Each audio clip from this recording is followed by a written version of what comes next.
Voilà, vous allez bien? Vous n'avez pas froid? Il fait bon? Allez, on va célébrer le Seigneur. D'ailleurs, on commence par ce chant qui dit « Venez le célébrer ». Quand on vient à l'église, c'est une célébration. Hein? On ne vient pas pour recevoir, on vient pour célébrer. Amen. Après, on reçoit. Mais si on célèbre, on reçoit. Si on ne célèbre pas trop, on ne recevra pas trop. Alors, je viens pour célébrer le Seigneur. Amen. Allez, on va se lever. Ça va? Vous n'êtes pas fatigués?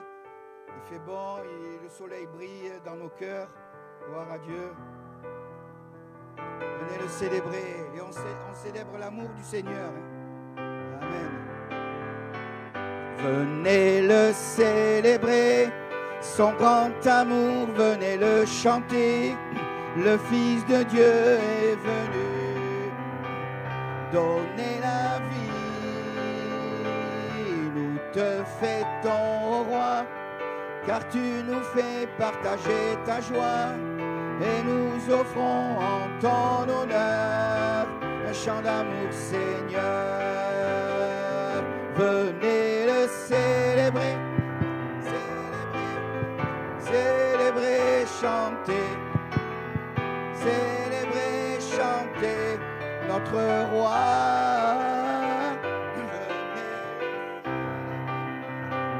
Célébrer, célébrer, chanter. Célébrer, chanter notre roi. Quand même, quand on voit en ce moment avec le mondial, les gens ils célèbrent. Et nous on célèbre le roi des rois, le Seigneur des seigneurs. Amen. Alors on le rechante, va, parce qu'on célèbre le roi quand même. Nous, on est des roitelets, nous. Hein, mais on célèbre le roi. Venez le célébrer, son grand amour, venez le chanter. Le Fils de Dieu est venu donner la vie, donne la vie.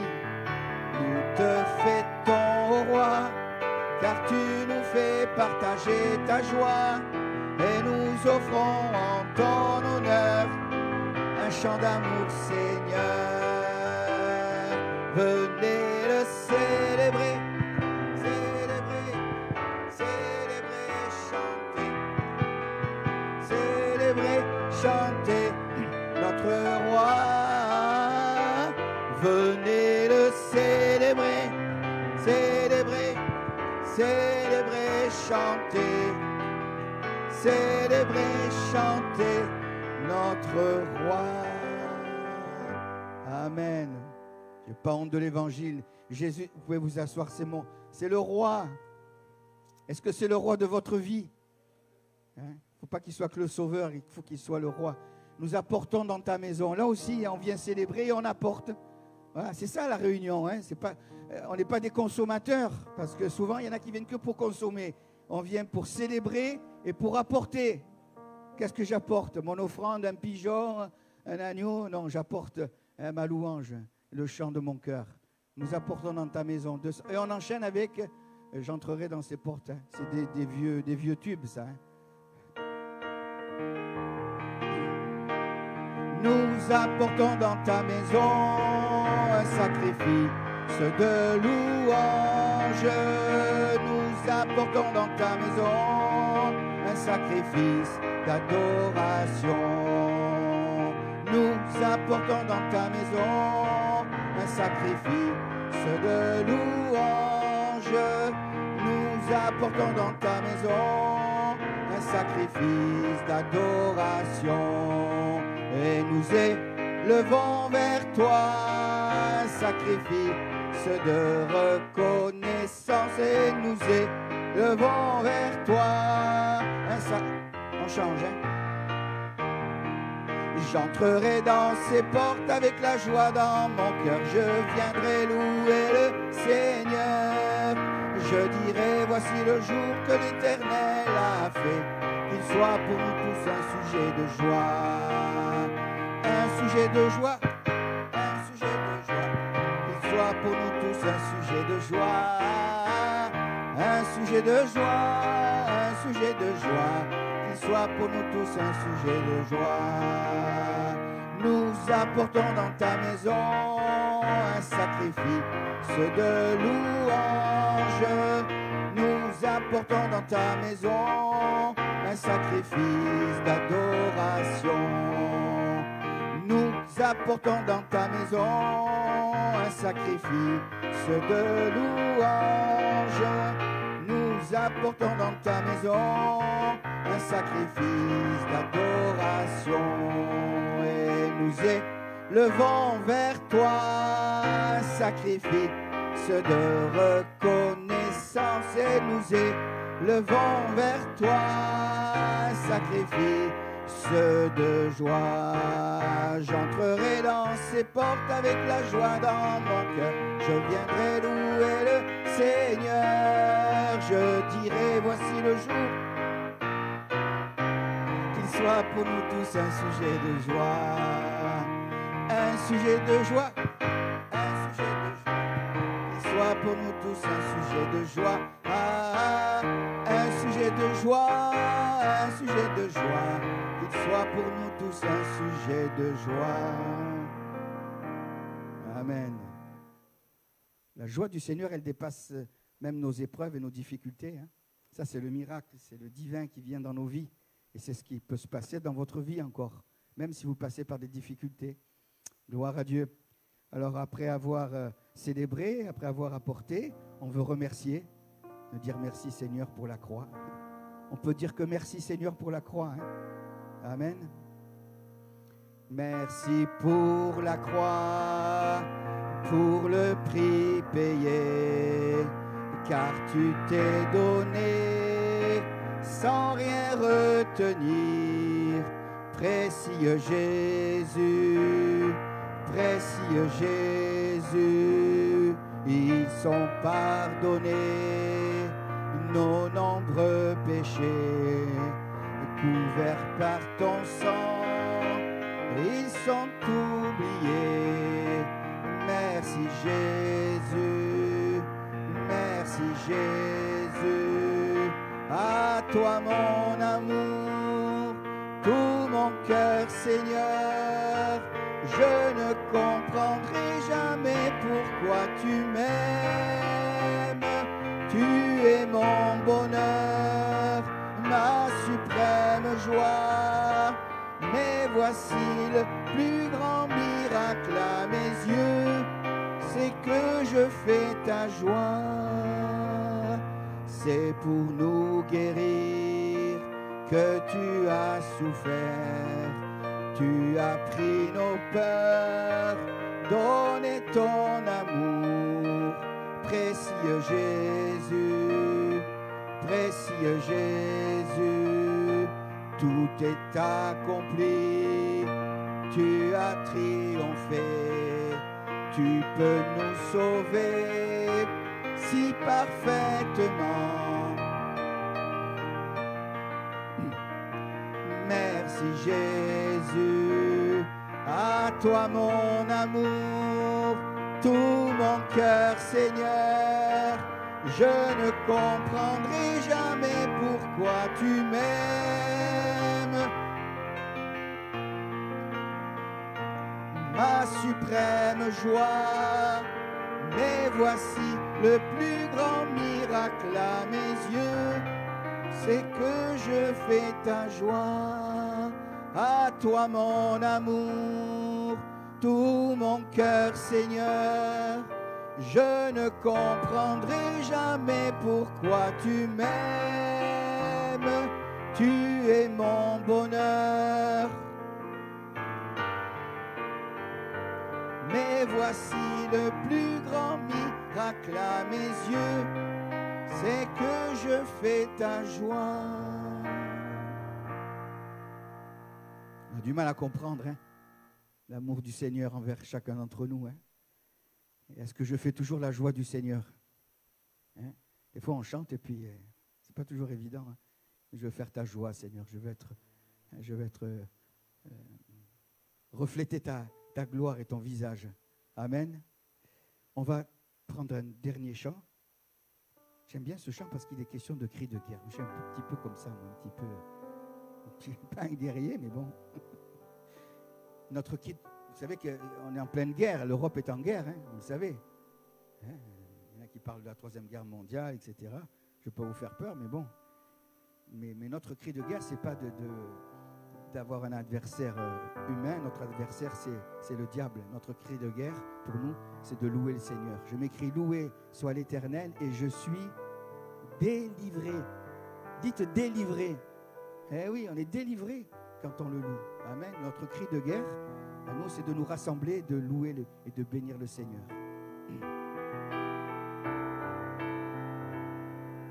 Gloire à l'agneau, au roi des cieux, notre cri de guerre, c'est de le louer. Il est victorieux.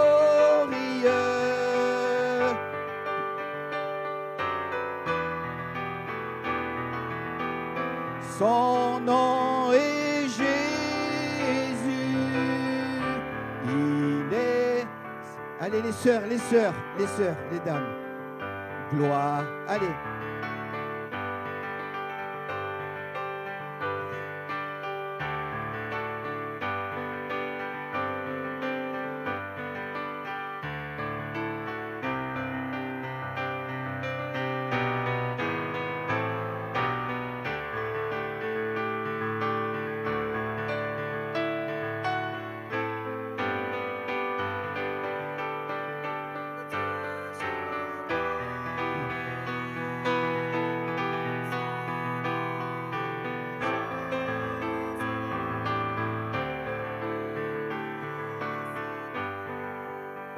C'est bien les sœurs, mais le cri de guerre, c'est...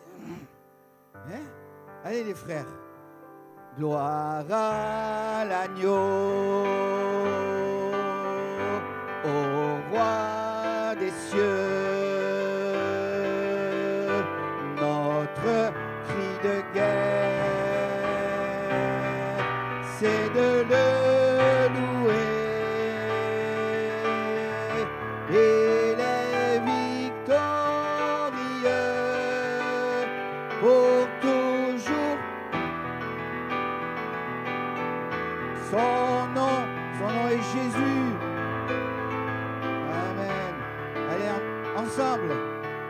Match nul. Gloire à l'agneau, au roi des cieux, notre cri de guerre, c'est de le louer.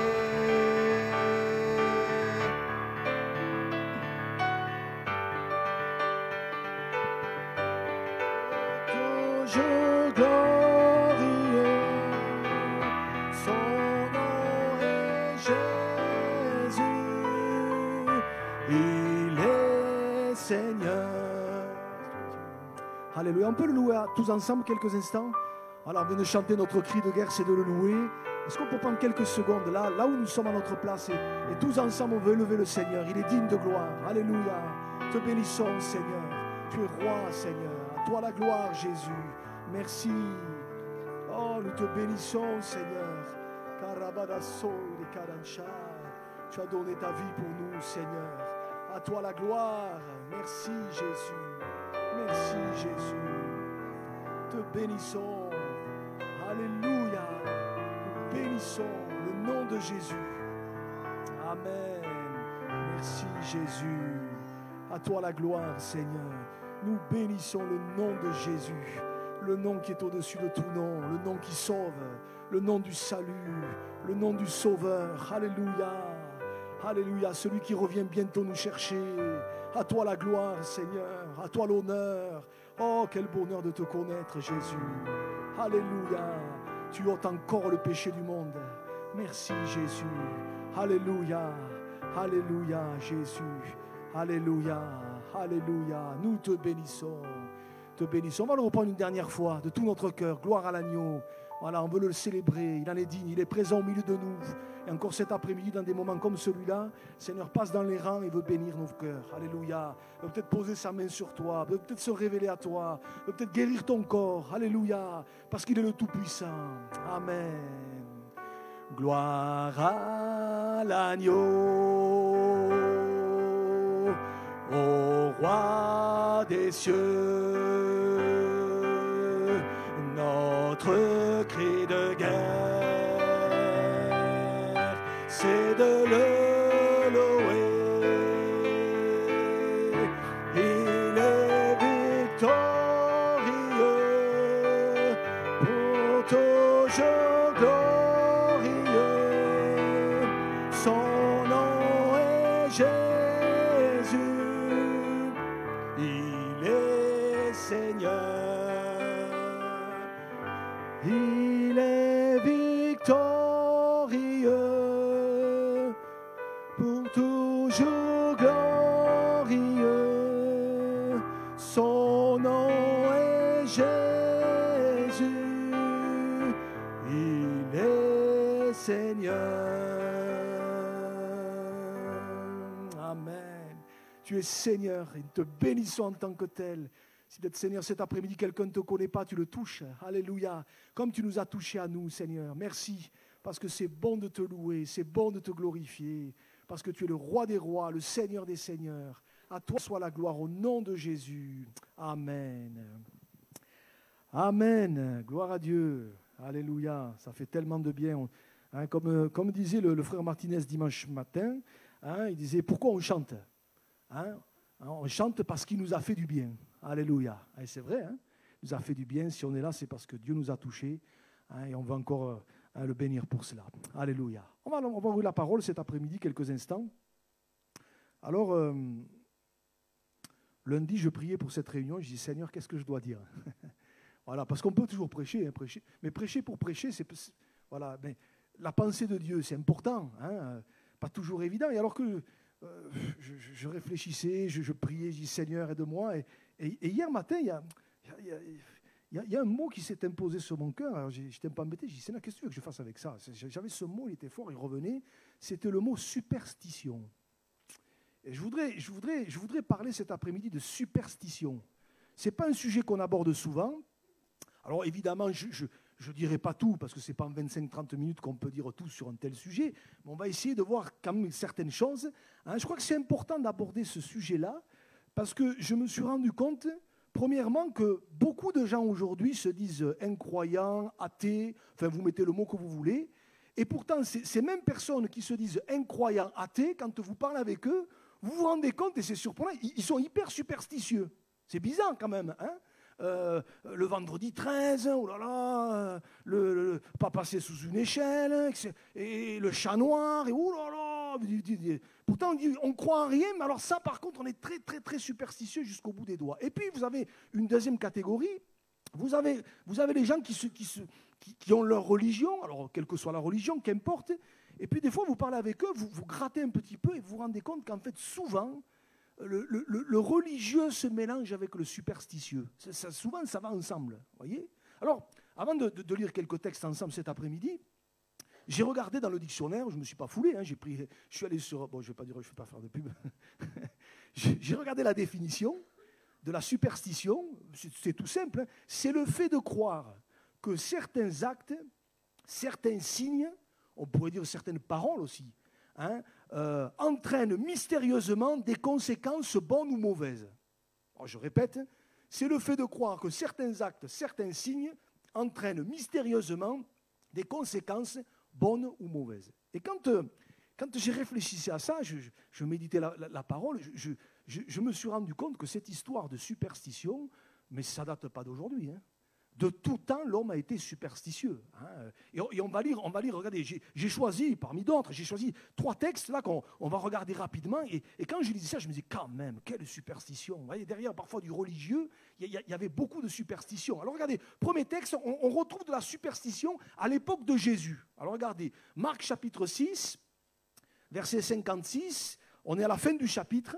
et on lira ensuite le début du chapitre 7. Mais regardez, c'est très intéressant, surtout quand on fait un petit peu le comparatif, vous allez comprendre. Il est dit ceci, en quelques lieux qu'il arriva, c'est-à-dire Jésus, dans les villages, dans les villes ou dans les campagnes, on mettait les malades sur les places publiques et on le priait de leur permettre seulement de toucher le bord de son vêtement. Et écoutez bien ce qui se passait, on le lit. Et tous ceux qui le touchaient étaient guéris. Waouh! Quand vous lisez ça, vous vous rendez compte que là où il y a de la foi, là où un homme, là où une femme décide de placer toute sa foi en Jésus, il se passe des choses incroyables. Vous voyez, tous ceux qui le touchaient étaient guéris. Et cet après-midi, le but de cette réunion, c'est quoi? C'est simplement qu'on passe une heure là ensemble? Non. Le but de cette réunion, c'est qu'au travers du message de l'Évangile, on puisse par la foi toucher le Seigneur, pour recevoir ce qu'il a de nous, pour qu'on vive ce que ces gens ont vécu. Des fois, des gens ont dit, ou m'ont dit, j'aurais aimé vivre à l'époque de Jésus. Bon, c'est vrai. Mais je crois qu'encore aujourd'hui, par la foi, on peut toucher le Seigneur et recevoir de lui. Alors, ce qui est intéressant, c'est quand on fait un petit peu le comparatif entre l'attitude de ces gens, tous ceux qui le touchaient étaient guéris, ils s'approchaient du Seigneur avec foi, de tout leur cœur. Et regardez, c'est dans la continuité, chapitre 7. C'est très intéressant quand on fait le parallèle. Je ne m'étais jamais arrêté. Ça commence comme ça. Les pharisiens, donc les religieux de l'époque de Jésus, les pharisiens et quelques scribes venus de Jérusalem s'assemblèrent auprès de Jésus.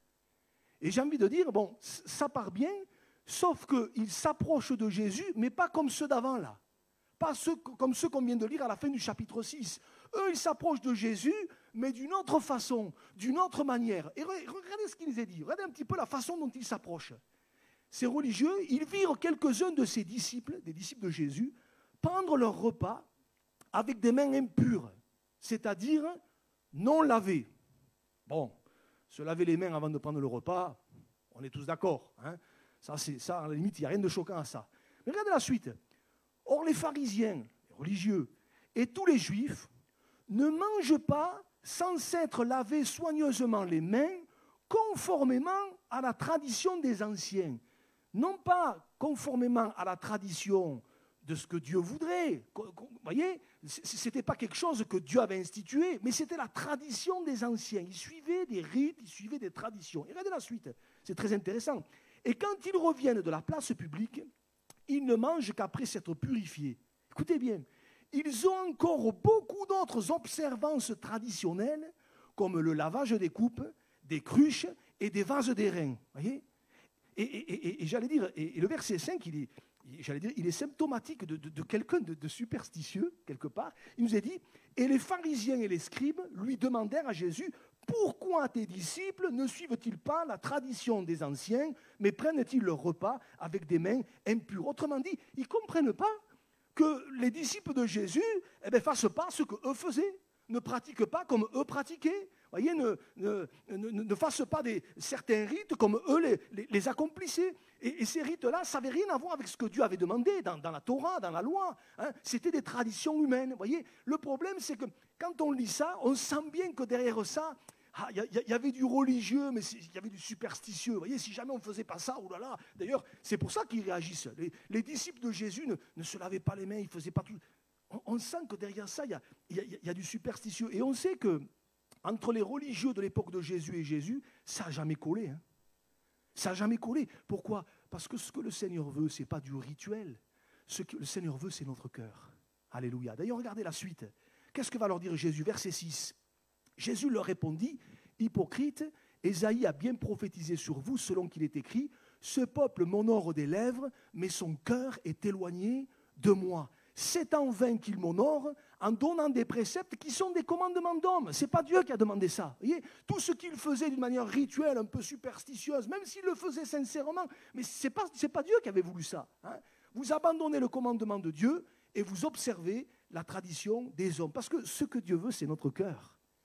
Ce que Dieu veut, c'est que notre cœur soit touché. C'est qu'on l'aime avec notre cœur. C'est qu'on ait une relation avec lui. Et quand je lisais ça, je me disais, mais combien de gens aujourd'hui, alors peut-être pas de la même façon, mais leur ressemblent. C'est-à-dire qu'on pratique des choses, on fait des choses d'une certaine façon, et quand je dis des choses, je parle surtout parfois des choses religieuses, entre guillemets, que je mets entre guillemets, hein, et on le fait, alors bon, on le fait parce qu'on a toujours fait comme ça, ou parce que, peut-être un peu par ignorance, et le plus souvent, on le fait parce qu'on nous a inculqué comme ça. Parce qu'on nous a appris à le faire comme ça. On nous a dit c'est comme ça. Alors, et on le fait, et parfois on le fait rituellement. Mais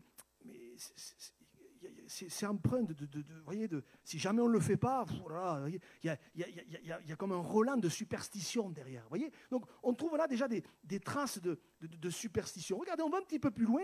Alors là aussi, quand j'ai lu ça, j'ai dit c'est pas croyable. On va à l'époque de l'apôtre Paul. On arrive dans le livre des Actes, chapitre 17. Et là, c'est quand Paul se trouve dans la ville d'Athènes, ville qui existe encore aujourd'hui, hein, dans la ville d'Athènes. Paul attendait Timothée et toute son équipe, et la Bible nous dit que voilà, Paul les attendait à Athènes, et il sentait au-dedans de lui son esprit s'irriter à la vue de cette ville pleine d'idoles. Aïe, aïe, aïe. Et regardez, il s'entretenait donc dans la synagogue avec les Juifs, et les hommes craignant Dieu, et sur la place publique chaque jour avec ceux qu'ils rencontraient. Quelques philosophes épicuriens et stoïciens se mirent à parler avec lui. Et les uns disaient, « Que veut dire ce discoureur ?» D'autres, l'entendant annoncer Jésus et la résurrection, disaient, « Il semble qu'il annonce des divinités étrangères. » Alors ils le prirent et ils le menèrent à l'aréopage, c'est-à-dire là où ils se rassemblaient un petit peu tous pour évoquer certaines affaires. Et en disant, pourrions-nous savoir quelle est cette nouvelle doctrine que tu nous enseignes? Car tu nous fais entendre des choses étranges. Nous voudrions donc savoir ce que cela peut être.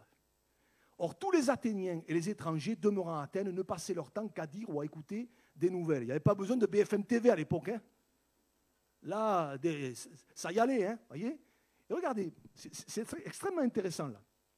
Paul, debout au milieu de l'aréopage, dit, « Homme athénien, je vous trouve à tous égards extrêmement religieux. » Et il ajoute ceci, et c'est ça qui m'a interpellé, « Car en parcourant votre ville et en considérant les objets de votre dévotion, et tu vas me laisser le verset, hein, enfant, j'ai même découvert un autel avec cette inscription à un Dieu inconnu, et Paul va leur dire, ce que vous révérez sans le connaître, c'est ce que je vous annonce. » Et là, je me suis dit, mais c'est pas croyable.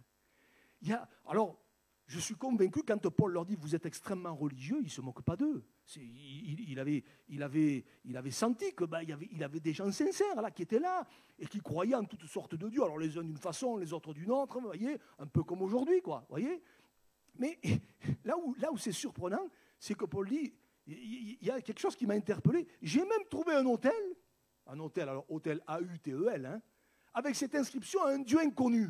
Voyez, et c'est là qu'on touche, on dit, tiens, il y avait quand même de la superstition, quoi, voyez. Parce que c'est comme si, alors je vais un petit peu caricaturer, mais c'était un petit peu ça. C'est comme si, quelque part, les Athéniens s'étaient dit, oula, au cas où on en oublie un, on va faire un autel pour lui, parce que sinon le ciel va nous tomber sur la tête, voyez. Mais c'est un peu ça, finalement, c'est un peu ça. Et là, on touche à de la superstition, voyez. J'ai même découvert, on sent que Paul, il se dit, mais c'est pas possible. C'est pas possible. Ils ont même fait un autel à un Dieu inconnu au cas où on en aurait oublié un au passage. Voyez, alors ça nous fait un peu sourire. Mais on touche là de la superstition.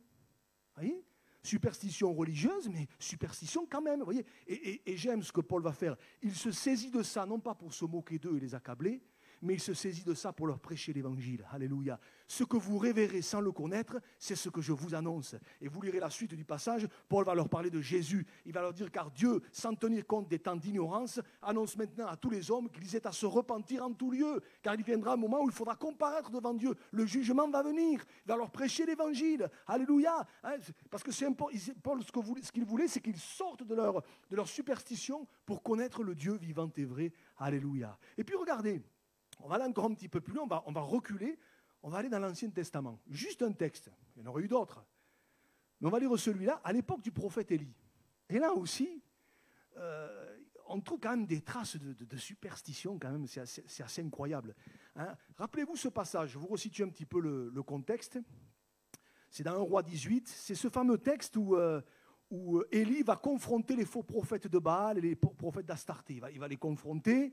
Il va dire, écoutez, si Baal est Dieu, tout le monde va aller après Dieu. Si c'est l'Éternel, tout le monde va aller après l'Éternel. Voilà ce qu'on va faire. Chacun va bâtir un autel à son Dieu, et puis le Dieu qui répondra par le feu, c'est lui qui sera Dieu. Et bon, comme les prophètes de Baal et d'Astarté étaient plus nombreux, et le prophète Élie va leur dire, écoutez, commencez. Et c'est ce qu'ils vont faire. Ils vont bâtir leur autel. Regardez, il est dit ceci. Élie dit au prophète de Baal, choisissez pour vous l'un des taureaux, préparez-le en premier, car vous êtes les plus nombreux, et invoquez le nom de votre Dieu, mais ne mettez pas le feu. Ils prirent le taureau qu'on leur donna, et ils le préparèrent. Ils invoquèrent le nom de Baal depuis le matin jusqu'à midi, en disant, Baal, réponds-nous. Mais il n'eut ni voix, ni réponse. Et ils sautaient devant l'autel qu'ils avaient fait. Ils pouvaient sauter, ils pouvaient faire les cabris, ils pouvaient faire tout ce que vous voulez. Et regardez, à midi, Élie se moqua d'eux. Alors, quand je lis ça, je me dis, je ne sais pas si c'était bien de se moquer d'eux quand même. Élie se moqua d'eux et dit, criez à haute voix, puisqu'il est Dieu. Il pense à quelque chose, ou il est occupé, ou il est en voyage, peut-être qu'il dort et il se réveillera. Bon. Et ils crièrent à haute voix. Et regardez ça. Et ils se firent, selon leur coutume, des incisions avec des épées et avec des lances, jusqu'à ce que le sang coulât sur eux. Et il est dit, lorsque midi fut passé, ils prophétisèrent, je ne sais pas ce qu'ils ont prophétisé, oh pauvre, jusqu'au moment de la présentation de l'offrande, mais il n'eut ni voix, ni réponse, ni signe d'attention. Tu peux me remettre juste le verset d'avant? Ce que je voudrais qu'on retienne, c'est ça. Ils se firent selon leur coutume. Des incisions avec des épées et avec des lances jusqu'à ce que le sang coulât sur eux. Pourquoi ils ont fait ça? Parce qu'ils pensaient que ça allait peut-être faire mouvoir le bras de leur Dieu à eux. Voyez, mais sauf qu'il n'y a eu ni bras, ni voix, ni réponse. Et qu'est-ce qu'on a lu tout à l'heure? On a lu, concernant la superstition, on a lu que c'est le fait de croire que certains actes, certains signes entraînent mystérieusement des conséquences bonnes ou mauvaises. Ben, c'est exactement ce qu'ils ont fait là. Vous avez la trace d'un genre de superstition, vous voyez. Ils pensaient qu'en faisant certains... Alors bon, nous, avec notre mentalité d'aujourd'hui, on se dit, qu'est-ce que c'est ce truc? C'est un peu bizarre. On n'est plus dans le même fonctionnement. Mais à l'époque, c'était des choses qui se pratiquaient. À l'époque du prophète Élie, on se faisait des incisions. Quoique vous allez dans certains endroits, on a des coutumes, dans certains pays reculés. Vous voyez, mais on se rend compte que ça touche plus à la superstition qu'à la foi. Vous voyez, c'est des rituels, c'est des choses enseignées. Alors bon, on répète les choses, on refait les choses, vous voyez, mais il n'y a rien qui se passe. Il n'y a rien qui se passe. Vous voyez, ne serait-ce qu'au travers de ces trois exemples, et il y en aurait d'autres, on se rend compte que le cœur de l'homme, mais il est, excusez-moi l'expression, méga superstitieux. On fait des gestes, des rites, on accomplit des choses. On ne sait pas si ça va marcher, mais bon, on se dit, il faut le faire, parce que si jamais... Etc., etc. Et aujourd'hui, on retrouve ça dans tout un tas de pratiques religieuses, voyez. Alors que la Bible nous montre, et c'est pour ça que j'ai voulu vous lire en introduction ce verset de Marc chapitre 6, verset 56, que quand Dieu agit, c'est toujours sur la base de la foi. Alléluia. Il y a ce verset, moi je l'aime beaucoup, on va l'afficher, dans Hébreux chapitre 11, verset 6, il est dit ce verset qui est très clair, « Or sans la foi, il est impossible de lui être agréable, d'être agréable à Dieu. » Car il faut que celui qui s'approche de Dieu croit que Dieu existe et qu'il est le rémunérateur de ceux qui le cherchent. C'est simplement et seulement au travers de la foi simple, pas compliquée, la foi d'un enfant qui fera qu'à un moment donné, Dieu va bénir, Dieu va agir. Et cet après-midi, on n'est pas là pour vous dire il faut faire ci, il faut faire là, et aller là-bas et encore réciter ça. Non, non, non. C'est simplement au travers de la foi que le Seigneur nous sauve. C'est au travers de la foi que le Seigneur délivre. C'est au travers de la foi que le Seigneur guérit. Alléluia. C'est au travers de la foi qu'il répond à la prière. Au travers de la foi simple, sans rituel, sans superstition, mais avec un cœur simple. Et quand je pensais à ça, je me disais, quand même, ça, quand on réfléchit à ça, il y a des textes qui prennent toute leur valeur. Moi, il y a des histoires qu'on connaît pour certaines par cœur. Je me dis, mais c'est extraordinaire. Vous vous rappelez, on va en voir deux ou trois rapidement, vous vous rappelez cette petite fille à l'époque de Naaman? Mais elle va manifester une foi incroyable, toute simple. Regardez, on va relire ces textes, regardez juste 3 versets. 2 Rois chapitre 5, il est dit, Naaman, chef de l'armée du roi de Syrie, jouissait de la faveur de son maître et d'une grande considération, car c'était par lui que l'Éternel avait délivré les Syriens. Mais, je me dis, vous voyez, ça c'est l'image de bien des gens encore aujourd'hui. Tout va bien, mais, parce que pour lui tout allait bien, chef, il jouissait de la faveur de son maître, d'une grande considération, c'était par lui que l'Éternel avait délivré les Syriens. Donc c'était un homme qui était haut placé. Mais cet homme fort et vaillant il y avait un mais dans sa vie. Regardez, or les Syriens étaient sortis par troupes et ils avaient amené captive une petite fille du pays d'Israël qui était au service de la femme de Naaman. Vous voyez, personne ne l'a calculée, personne ne la voyait. Elle était, vous voyez, presque, j'allais dire, transparente. Vous voyez. Et quand elle apprend que son patron est atteint d'une maladie incurable, parce qu'à l'époque la lèpre c'était incurable, regardez ce qu'elle fait. Elle dit à sa maîtresse, « Oh, si mon Seigneur était auprès du prophète qui est à Samarie, le prophète le guérirait de sa lèpre. » Waouh! Elle manifeste une foi toute simple, la foi d'un enfant. Et vous lirez la suite du texte. Qu'est-ce qui s'est passé? La suite du texte, Madame Naaman est allée le répéter, et puis Naaman il est allé voir son grand patron, et puis bon, je passe bien des détails, finalement Naaman il a fini par arriver devant la maison d'Élisée. Voyez? Et Naaman, au bout du compte, va être guéri. D'ailleurs, relisez le texte. Alors, je n'ai pas donné les versets, mais c'est assez intéressant quand vous regardez. Je me suis posé la question, Naaman, vous vous rappelez qu'au début, Naaman, ça a été dur pour qu'il obéisse. Quand Élisée va, d'ailleurs, c'est même pas Élisée qui va venir. Il va envoyer un serviteur. D'ailleurs, ça, il a mal pris. Voyez, ça, il a mal pris. Voyez, et le serviteur qui va lui dire, écoute, tu vas te tremper 7 fois dans les eaux du Jourdain, et ta chair redeviendra pure, ta chair redeviendra saine comme la chair d'un jeune enfant. Alors, voyez comment on peut vite tomber dans la superstition. 7, chiffre parfait, etc. Moi, je ne sais pas si c'était 7, 15 ou 25. L'essentiel, c'était qu'il aille jusqu'au bout. L'essentiel, c'était que, quelque part, il met toute sa foi. Il met toute sa foi. Et rappelez-vous, au départ, qu'est-ce qui se passe? Ce qui se passe au départ, il n'est pas content. Et vous vous rappelez ce qu'il va dire? Je pensais qu'il allait venir, qu'il allait sortir, et qu'il allait invoquer le nom de l'Éternel, qu'il allait passer sa main. Vous voyez un peu de... je me suis dit, tiens, est-ce qu'il n'y a pas des relents de superstition là? Vous voyez, je pensais qu'il allait venir. Aujourd'hui, on dirait qu'il allait faire quelques incantations, réciter quelques prières, etc., etc. Et là, tout d'un coup, pouf! Mais pas du tout. Et au début, il repartait, mais excusez-moi, furax, furieux. Et heureusement qu'il y avait ces serviteurs qui vont lui dire, mais si on t'avait demandé quelque chose de difficile, voilà.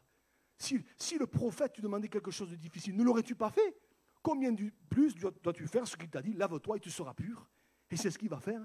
Il va mettre sa foi en action. Il descendit alors, se plongea 7 fois dans le Jourdain, selon la parole de l'homme de Dieu, et sa chair redevint comme la chair d'un jeune enfant, et il fut pur. Mais à la base, tout est parti de cette petite fille qui a manifesté une foi toute simple. Incroyable. Incroyable. Voyez? Il n'y a pas eu de rituel, il n'y a pas eu de récitation de prière, il n'y a pas eu tout ça. Il y a eu une foi simple. Et moi, je crois que cet après-midi, alors qu'on est là rassemblés, si on manifeste une foi simple, quel que soit notre besoin, le Seigneur peut intervenir. Je pensais que un peu plus fort, non? Amen. Moi, je crois que le Seigneur peut intervenir dans un besoin, dans une situation. On rentre à la maison, et puis la situation qu'on a laissée à la maison, tiens, ça s'est débloqué. Il y a quelque chose qui s'est passé. Alléluia. Des fois, on s'en va, on vient à la réunion, on a laissé une situation à la maison, et puis on dit, bon, je vais à la réunion, je me mets devant le Seigneur, et là, on prie, et puis on revient à la maison. Le Seigneur a posé sa main. Alléluia. Mais moi, je crois à ça, la foi simple. Rappelez-vous de cette histoire, j'aime beaucoup aussi. Là aussi, la foi toute simple. Cette femme de Syro-Phénicienne. Marc chapitre 7. Alors, cette histoire, vous la trouvez dans Matthieu et dans Marc. Mais dans Marc, il y a un détail que Matthieu ne donne pas. Vous l'avez là, regardez, Marc chapitre 7, verset 24. Jésus étant parti de là, s'en alla dans le territoire de Tyr et de Sidon. Il entra dans une maison, désirant que personne ne le sût. Et j'aime ce détail, que Matthieu ne donne pas. Mais il ne put rester caché. Pourquoi? Car une femme dont la fille était possédée d'un esprit impur, entendit parler de lui, de Jésus, et vint se jeter à ses pieds. Qu'est-ce qu'elle a fait? Elle a récité des trucs qu'elle avait appris, etc., etc. Elle a commencé à faire tout un tas... Non. Cette femme était grecque, syro-phénicienne d'origine. Elle le pria de chasser le démon hors de sa fille. Et Jésus lui dit, etc., vous relirez la suite de l'histoire, elle va être complètement délivrée. La fille va être complètement délivrée. Mais à la base, qu'est-ce qui s'est passé? Déjà, j'aime ce petit détail, Jésus ne put rester caché. Alors, ce n'est pas que le Seigneur aime jouer à cache-cache avec nous, ça n'a rien à voir avec ça. Mais c'est pour nous montrer que Le Seigneur ne peut rester caché quand il voit un homme, une femme qui manifeste de la foi. Le Seigneur ne peut pas faire autrement quand il voit un homme, une femme qui manifeste de la foi, une foi simple, de tout son cœur. Il ne peut pas faire autrement que d'une façon ou d'une autre d'intervenir et de se manifester. Et c'est ce qui s'est passé. Et quand vous lisez cette histoire jusqu'à la fin, que ce soit dans Marc ou dans Matthieu, vous allez vous rendre compte d'une chose, c'est que Jésus va dire à cette femme, « Femme, ta foi est grande. » C'est la seule chose que Jésus va lui dire. « Femme, ta foi est grande. » Et quand elle va rentrer, elle va trouver sa fille complètement délivrée. C'est sur la base de la foi que Jésus intervient. Pas sur la base de rituels, de prières récitées, ou vous voyez, d'une façon machinale, peut-être superstitieuse, parce qu'on nous a appris. Non, sur la base simple de la foi, le Seigneur intervient. J'ose dire que même le grand apôtre Paul, quelque part, vous savez que Paul, avant d'être le grand apôtre Paul, Saul de Tarse, c'était un pharisien. Et on a lu tout à l'heure, concernant les pharisiens, ce qui est dit. Regardez ce que Paul va dire. Quand il donne son témoignage aux Galates, il va dire ceci, c'est assez intéressant. Il donne quelques détails. Galates chapitre 1er, verset 13. « Vous avez su, en effet, quelle était autrefois. » Eh oui, parce que quand on donne notre vie au Seigneur, il y a un avant et un après. C'est plus pareil. Ça, c'est important. « Vous avez su quelle était autrefois ma conduite dans le judaïsme, comment je persécutais à outrance et ravageais l'église de Dieu. » Mais il pensait qu'il plaisait à Dieu. Il était sincère. Il faisait ça parce que, ma foi, on lui avait enseigné comme ça et il pensait comme quoi on peut être sincère dans l'erreur. Regardez. Et comment, écoutez bien ce qu'il dit, comment j'étais plus avancé dans le judaïsme que beaucoup de ceux de mon âge et de ma nation, étant animé d'un zèle excessif pour les traditions de mes pères. Étant animé d'un zèle excessif. Voyez, donc il y avait tout un tas de choses. On en a vu quelques-unes tout à l'heure dans Marc 7, que certainement, celui qui s'appelait à l'époque Saul de Tarse pratiquait, qui faisait, parce que c'était comme ça, parce qu'on lui avait inculqué, parce qu'on lui avait enseigné. Et il a eu, à un moment donné, besoin de sortir de ça. D'ailleurs, après, il a eu des problèmes après derrière. Une fois qu'il s'est converti, qu'il a commencé à donner son corps au Seigneur et à prêcher le nom de Jésus sans la pratique de tout un tas de choses, oulala, il a eu tout un tas de soucis, vous voyez. Et j'aime ce qu'il va dire par la suite. Qu'est-ce qui s'est passé? La suite, le texte continue, verset 15, et là aussi j'aime ça. On pourrait faire toute une prédication avec les « mais ». Tout à l'heure, on a vu « mais cet homme fort et vaillant était lépreux », et là il est dit « mais lorsqu'il plut à celui qui m'avait mis à part dès le sein de ma mère et qui m'a appelé par sa grâce, de révéler en moi son Fils, afin que je l'annonçasse parmi les païens, aussitôt je ne consultais ni la chair ni le sang. » Lorsqu'il plut à Dieu de révéler en moi son Fils.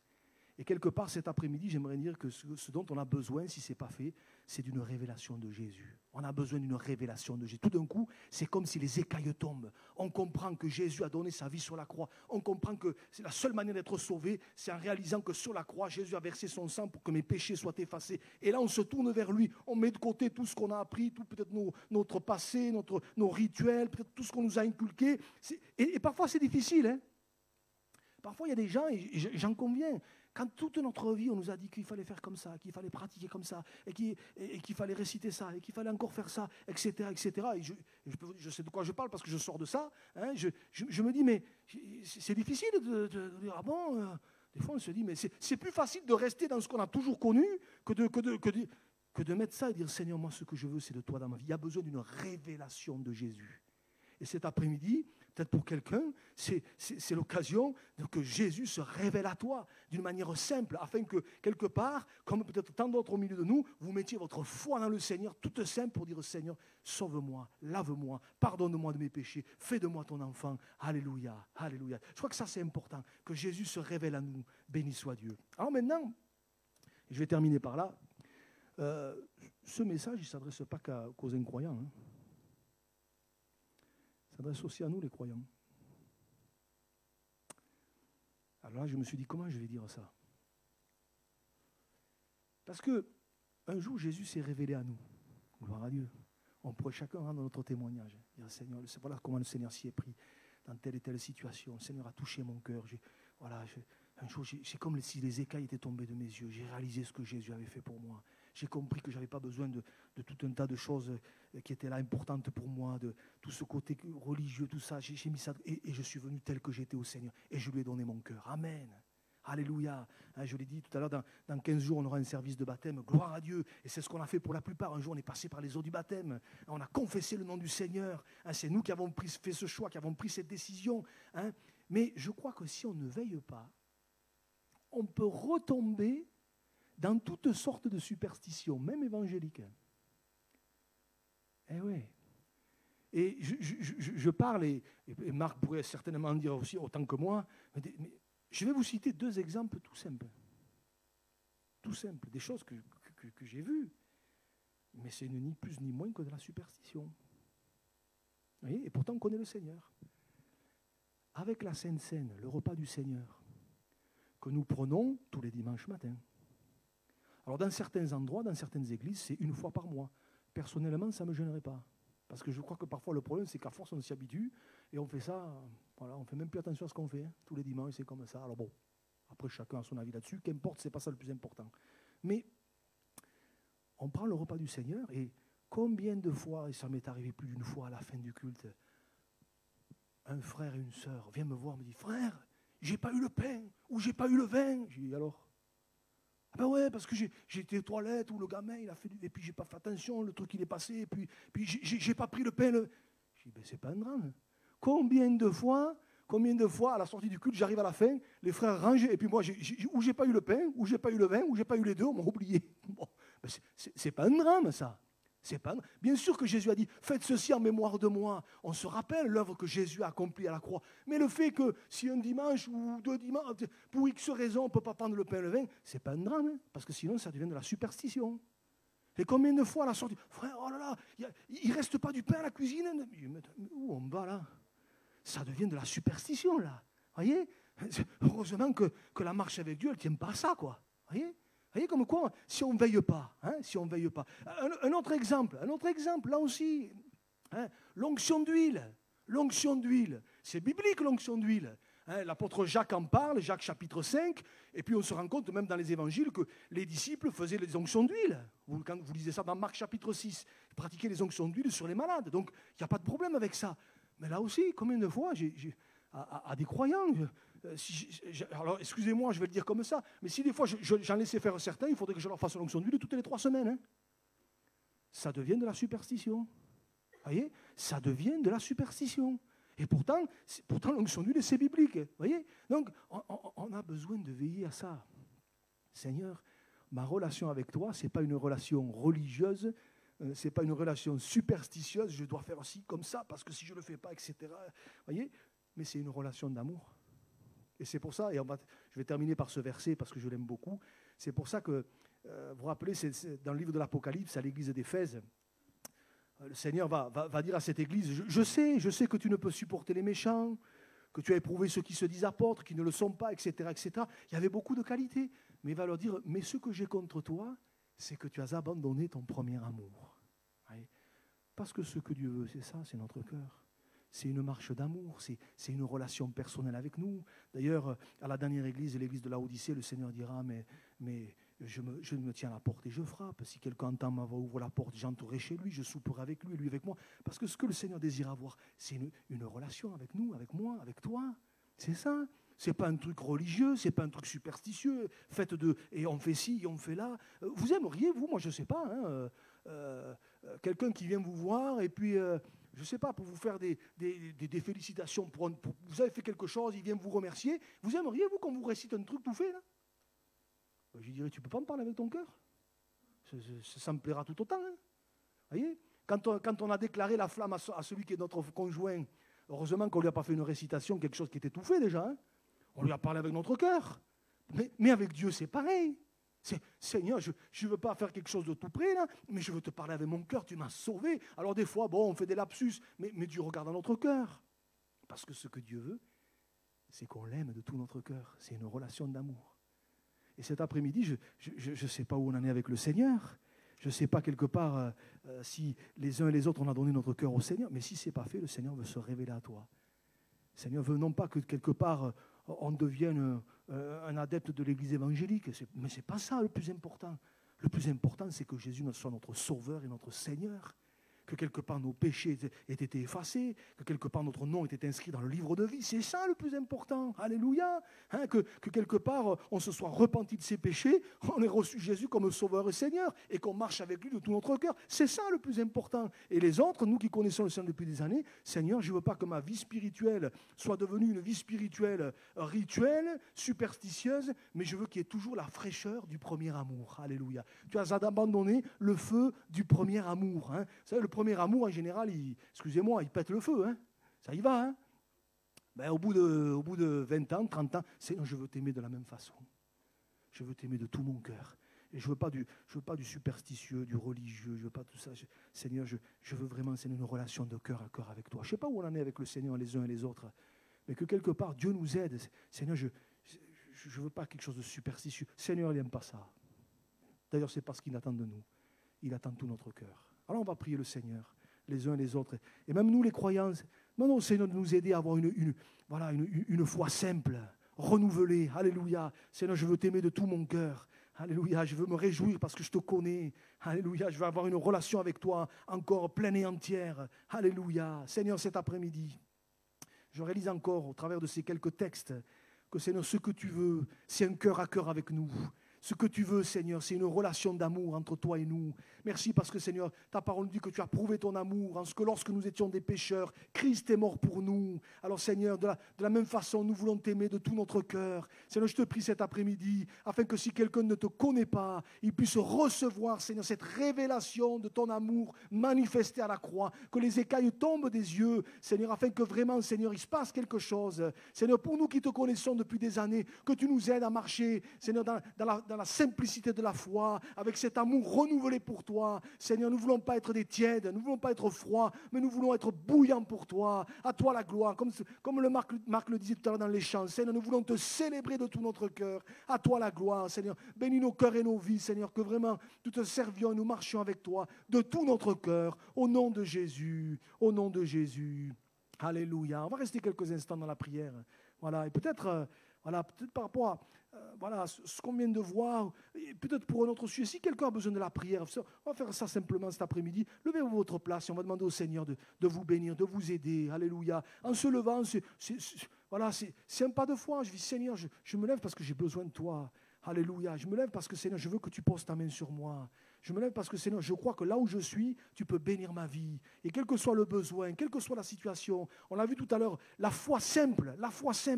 Je me lève, Seigneur, parce que je crois que dans tel besoin, tu peux intervenir. Alléluia. Peut-être on est là, ce n'est pas pour nous, c'est pour quelqu'un d'autre. On dit, Seigneur, je crois que tu peux le toucher, je crois que tu peux la bénir. Alléluia. À toi la gloire, à toi la gloire. Seigneur, tu vois ces vies debout. C'est autant de situations, peut-être compliquées, difficiles. Seigneur, à toi la gloire parce que tu veux les bénir. Et cet après-midi, nous mettons notre foi toute simple en toi. Parce que tu es le même hier, aujourd'hui, éternellement. Alors Seigneur, bénis ces vies, bénis ces cœurs, bénis ces situations. Peut-être c'est des problèmes physiques, de santé. Au nom de Jésus, tu interviens cet après-midi. Alléluia. Peut-être c'est un problème familial. Au nom de Jésus, tu poses ta bonne main. Alléluia. Peut-être c'est quelque chose de plus compliqué. Au nom de Jésus, tu poses ta main. Seigneur, nous croyons, Seigneur, dans la puissance et l'autorité du nom précieux de Jésus. Alléluia. Seigneur, bénis ces vies, bénis ces cœurs. Bénis ces contextes, ces situations. Seigneur, tu es le Dieu Tout-Puissant. Et comme cette petite fille, Seigneur, nous mettons toute notre foi en toi. Elle était persuadée que le Dieu d'Israël pouvait intervenir. Cet après-midi, nous sommes persuadés que le nom de Jésus est Tout-Puissant pour se glorifier, pour se manifester. À toi soit la gloire, Seigneur. À toi soit la gloire, Jésus. Tu bénis ses cœurs et ses vies. Alléluia. Reste quelques instants dans la prière. Peut-être vous qui êtes debout là, entre vous et Dieu, là, remerciez déjà le Seigneur. Dites, Seigneur, merci. Je veux croire, Seigneur, que tu vois mon cœur, tu vois mon attitude de cœur, tu vois ma requête, tu vois ce pourquoi je suis debout, tu vois ma demande. Seigneur, je veux croire que tu poses ta main. Alléluia. Alléluia, Seigneur. Tu es le Dieu Tout-Puissant. Tu es le Dieu Tout-Puissant. À toi la gloire, à toi l'honneur. Ah, Seigneur, tu bénis ses cœurs et ses vies. Et nous nous attendons à toi. Nous nous attendons à toi. Béni soit ton nom, Jésus. Béni soit ton nom. Amen. Amen. Gloire à Dieu. Gloire à Dieu. Voilà, vous pouvez vous asseoir. Amen. Voilà, on veut garder ces choses sur notre cœur. Alors, je veux juste rappeler, concernant les prochaines réunions, vendredi, on se retrouve pour la prière. Samedi, comme tous les premiers samedis du mois, on aura un moment de jeûne et de prière, de midi à 1h15, 1h30, on verra. Si vous pouvez être là, vous venez là, on passe un moment dans la prière. Sinon, vous le faites chez vous, il n'y a pas de problème. Et puis, on se retrouvera. Il y a les jeûnes pour le soir, mais ça, ils le savent. Et on se retrouvera dimanche pour le culte. Donc, on veut bénir Dieu pour tous ces rendez-vous. La semaine prochaine, j'aurai l'occasion de le dire dimanche, on aura la semaine de prière le matin, de 6h30 à 7h30. Ça fait du bien de commencer la journée avec le Seigneur. Moi, je bénis Dieu pour ces réunions de prière, ça fait du bien. Alléluia. Donc, tout ça, c'est des rendez-vous que Dieu nous donne et on veut bénir le Seigneur pour ça. Alléluia. Voilà, on va se séparer par la prière, demander au Seigneur de nous raccompagner, de nous garder. Et surtout qu'on puisse garder ces choses dans notre cœur. Bernard, vous voulez prier pour nous? Que Dieu vous bénisse. Merci.